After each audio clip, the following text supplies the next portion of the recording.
ขายดีมื้อนี้จะมาทดลองเครื่องม้วนแผ่นต้นให้กลายเป็นมักกะโรงแขนงัวแขนกล้วยแผ่นต้นนี้มีความหนาประมาณ1.5มิลตัดมาเป็นโค้งๆประมาณ15องศาประมาณนี้เนาะ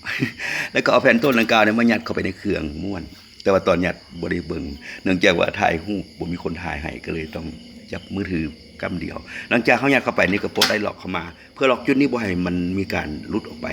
นี่มันสวิกเขาก็ใช้มืออีกกำหนึ่งกดสวิกให้มันม้วนไปทางหน้าแล้วเครื่องมันจะค่อยๆม้วนไปทางหน้า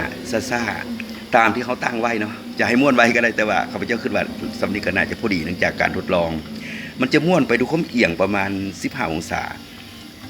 ปากมักกะโรงเนี่ยจะสวยแต่ส่วนกกตัวส่วนทั้งหัวมันจะมีความหุบเข้าลุดเลื่อนกันซะนี่แหละเราก็หยุดจักรเอาไว้ถ้าเขาบ่พอใจก็ม้วนต่อไปอีกหรือว่าสิถอยกลับคืนก็ได้เนาะเครื่องจักรนี่สามารถม้วนกลับหน้ากลับหลังได้อันนี้ม้วนไปหน้านี่ม้วนกลับหลังแล้วมันจะไปอย่างที่ละ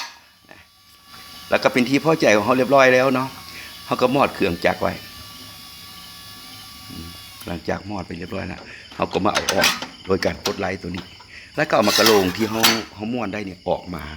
มันจะมีความเอียงอยู่ประมาณ15องศาเนาะขอบใจหลายๆสำหรับการที่ตามเบิ่งชมในคลิปนี้ขอบใจ